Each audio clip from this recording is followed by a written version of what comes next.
Starting now, we've decided to manage the household on our own, so you might want to consider finding a new place to live, my brother and his wife informed me. Surprisingly, my mother seemed to be in complete agreement with them, treating me as if I were an inconvenience.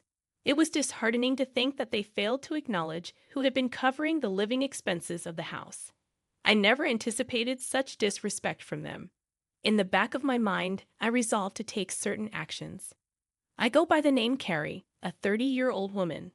Currently, I find myself back at my parents' house after completing my college education. Initially, I ventured into the corporate world, attempting to make it on my own. However, the challenges proved more daunting than I had imagined, and my spirit was drained. Consequently, I had no choice but to return to my parents' home. Initially, while relying on unemployment benefits, I diligently sought new job opportunities. That's when I discovered remote work and began freelancing as an engineer, utilizing my scientific background. Starting with modest projects, the income may have been small, but the experience of working from home held great significance for me. Unlike conventional jobs, I could earn a decent living without extensive interpersonal interactions, gradually building confidence in my ability to work at my own pace. Over time, my assignments grew in scale, and so did my income. After a year, I was earning as much as a regular company employee. The challenge, however, lay in my parents' understanding, particularly my mother's. While my father comprehended my situation when explained thoroughly, my mother clung to old-fashioned notions. She was wary of what she couldn't grasp, despite my earnest explanations. No matter how many times I clarified the seriousness with which I approached my work, my mother persisted with remarks like, "How long do you plan on staying home? It's been over 2 years now. You should consider working outside more." Despite my sincerity, my mother failed to comprehend my chosen lifestyle. Her suspicion often led to unfounded accusations, suggesting my online work was either some shady business or associated with a dubious religion. Despite presenting evidence, such as emails from clients and salary statements, she remained unconvinced, fearing it could be unemployment benefits that couldn't last forever. My mother's concerns seemed boundless. The thought of living independently had crossed my mind, but my savings were not sufficient yet. Around that time, my father's health took a toll, with deteriorating legs and back, necessitating nursing care. He had an early retirement and faced an unexpected loss of income. "Are you okay, Dad?" I asked anxiously. "Oh, Carrie, I'm sorry to worry you, but I've got my pension, so I'll manage," he assured me. Considering my mother's spending habits, I expressed my concerns about his ability to handle it. Despite my worries, he calmly responded, "Either way, I guess we'll make do with what we have in savings." My father's face bore the weight of exhaustion, perhaps reflecting his anxiety about the uncertain future. Throughout college, he had supported me financially, and even when I returned home due to mental health issues, he continued to assist me. The idea of leaving my father alone while living independently troubled me. Amidst my father's sudden health condition, my mother was equally bewildered. Staying home, I felt a sense of responsibility to give back. "Don't worry, Dad. I'll take care of the family from now on," I assured him.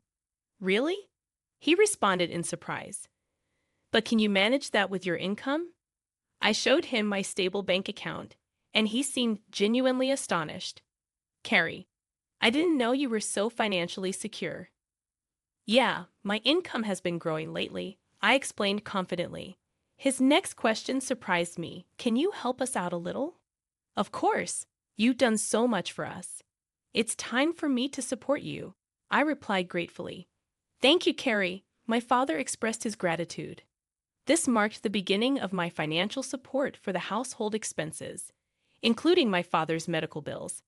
Each month, I transferred a certain amount to my father's bank account. Since my mother had been using my father's credit card, I created a new primary card and provided her with a supplementary card. Following my father's advice to save, I encouraged my mother to do the same. However, her response took me by surprise.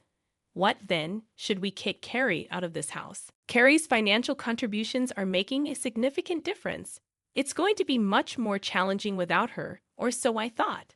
My mother, however, remained unconvinced, maintaining a suspicious attitude towards my support.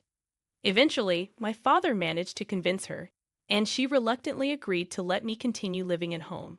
Despite my financial help, my mother began taking it for granted and became increasingly strict with me. Can't you finish your chores faster? It's not easy because I'm also working at the same time. I apologized. You keep saying that, but is it really that difficult? My mother retorted, failing to understand or listen to my side of the story. I started realizing that my relationship with my mother was deteriorating irreparably. Thankfully, my father understood and supported me, allowing us to continue living this way for a year. However, after 1 year, my father's health suddenly declined, and he had to be hospitalized. Visiting him every day, I tried to maintain a positive outlook. Hey, Dad, how are you today? Thank you, Carrie. It doesn't look like it's going to get better anytime soon, but I hope it's a little less of a burden for you, he said, showing concern for me. Don't think that way, Dad. Taking care of you wasn't a burden for me, I reassured him. Despite our struggles, I still wanted to support my family as a whole. The strained relationship with my mother persisted, but I cherished the memories of her efforts in making my lunchbox and cooking dinner every night during my student days. However, everything changed when my mother eagerly welcomed my brother Kevin and his wife Mary one day. They looked at me with cold stares as my brother announced, "Somehow, we're going to live here from now on too." What? Why? I asked in surprise. Mom was worried. She thought it might be tough for you to live here alone while Dad's not around, my brother explained, and my mother avoided eye contact. We'll support you, Carrie, my brother's wife said with a smirk, leaving me with a sense that there was more to her words. My mother added, "Thank you both. Carrie, I hope you're willing to do a little more work. Otherwise, it might be hard for you to stay in this house." Once again, the topic of household responsibilities emerged. Although unexpected, my brother and his wife were now invited to live in our home. Despite my brother's successful career and ample salary, the situation took an unforeseen turn. Despite my hard work in my own way, I wondered if they could manage without me. Living with my brother and his wife brought unexpected challenges. One morning, my sister-in-law aggressively woke me up, demanding that I make breakfast. "I'm already up, working early," I responded, fully awake and in full work mode as a morning person. I valued this focused time and wanted to spend it without any disturbances. "Well, get on with it and get breakfast ready," my brother's wife insisted. "Do I have to make everything by myself?" I questioned. Our family was usually free in the morning, and we ate when and what we wanted. Considering my mother and my brother's wife were both at home, and it was for my brother, I thought it would be normal for his wife to prepare breakfast. "We're going to live together, so we need to cooperate, right?" my sister-in-law said, pressuring me to help. Reluctantly, I assisted them in preparing breakfast, but the three of them didn't seem satisfied. "Is this what you prepared for breakfast? This isn't enough," they criticized. I had prepared a breakfast plate with soft scrambled eggs, a refreshing lettuce salad, fresh buttered toast, and a juicy sausage, thinking it would be sufficient. "Do I miss something?" I questioned. "You don't have to eat it," my brother's wife declared. The three of them looked surprised, and their attitude took a harsh turn. "What's with that attitude? Who do you think you are? This is unacceptable." "You should help with the housework," they scolded me. "But I have work to do too," I defended. "Work? Really? What kind of work is that? Are you crazy?" my brother and his wife questioned, scoffing at me. My brother, influenced by my mother, consistently belittled me. The situation threatened to consume a significant portion of my work time. Ignoring their voices, I headed to my room, packed my laptop, and left the house. "Where are you going?" my brother shouted after me, but I ignored him and rushed to my father's hospital room. I explained to my father what had just happened, and he looked at me with surprise. "I didn't know they were." "I'm sorry, Carrie. Don't worry about it. You can choose your own way of life. All I want is for you to live happily, my father reassured me. Lost and conflicted, I pondered my choices, knowing my mother might feel more comfortable with my brother at home. However, my father's words encouraged me to prioritize my own comfort and happiness. Live your life the way you want to live, all right? Thank you, Father, I replied, emboldened by my father's encouragement. That evening, upon returning home, I was greeted by a scene resembling a movie. The expressions on my mother, brother, and sister-in-law were stern. Where were you, brother? Weren't you at work? Because of you, I had to take the day off. How could you take a day off for such a reason? My brother accused, surprising me with his readiness to abandon work. Internally, I questioned the responsibility of such actions. Gradually, their voices escalated, and my brother and his wife demanded, "Get out of here." Why? I asked, surprised. From now on, the three of us will live together. So if you don't want to stay, please leave. We don't need an overbearing presence like you to support us, my brother declared, attempting to force me out of the house. That's enough, Carrie. You don't need to be here now that your father is not here, my mother added, echoing my brother's sentiments, casting me as a hindrance. Did she understand how involved I was in managing the family's finances? My mother, brother, and sister-in-law dismissed my explanations, displaying a level of rudeness that became unbearable. Frustrated, I devised a plan. First, I transferred the money in the bank account linked to the credit card my mother used daily to another account I managed. I thought this would surprise her when she could no longer use her credit card. Additionally, I transferred some money from my father's account, which supported the family finances, similarly surprising my brother and his wife. The majority of the family's financial responsibilities now fell on their shoulders. After completing these formalities, I packed up my belongings and announced, "I'm leaving this place." Their surprised faces betrayed the fact that despite their harassment, they hadn't anticipated my decisive action. When I looked at their expressions, it seemed like they were actually enjoying the situation. "You're finally leaving. I've never seen such a troublesome person. You're not coming back, are you?" they taunted.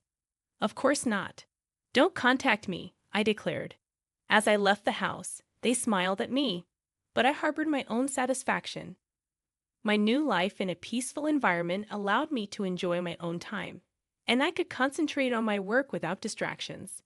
Then, as expected, I received a call from my brother. "I told you not to contact me. What's wrong?" I answered. "Hey, is it true that you were the one who did all the money transactions in our family home?" My brother's voice was filled with surprise and urgency. "Yes, that's right. Why are you asking now? Why didn't you tell me?" "We had no idea." "Well, I did mention several times that I was working, but neither you nor Mom believed me." "That's well. Mom said a lot of things, and I was a little confused, so that's not my fault, right?" "No, it's not. But I'm having a problem with money. Mom's been spending quite a bit, and on top of that, we haven't been able to pay the house utilities and stuff. I was able to do it because I was supporting you in so many ways. I'm not home anymore. I need your help to transfer some money to my bank account." "Can you transfer some money over now?" my brother pleaded. "You must be joking. You're working for a big company. Isn't that how you make a living?" I responded. "Well, actually, I got fired from that company. I made a big mistake," my brother admitted, leaving me speechless. Before moving back to our parents' house, my brother may have assumed there was enough money in the house. Perhaps he believed he could rely on a solid pension after our father's retirement. I wanted to tell him that I was supporting the family finances, even though it seemed like I was doing nothing. The thought of his surprise when he learned the truth amused me. Later, my brother's wife and my mother echoed his plea. "We need your help. We're about to run out of savings," my brother's wife confessed. My mother added, "Your father is really upset about this. He says he won't contribute money to the household finances anymore. We're in such a bad situation. You supported us enough. You are all healthy, so work hard and support yourselves. I'll cheer you on." I heard a terrified voice on the other end of the phone as I replied, Reflect on your actions so far. I'm hanging up now, so don't contact me. But Carrie, wait a minute. My brother's voice pleaded, but I distanced myself from him, his wife, and my mother. My father, feeling unable to return to his life with my mother, consulted a lawyer, changed hospitals, and lived quietly in a different place. Fortunately, I could visit him every day. A friend informed me about my brother's recent situation. He had moved into a small apartment and seemed to be living frugally. My mother, after being a homemaker for a long time, struggled with her sudden job.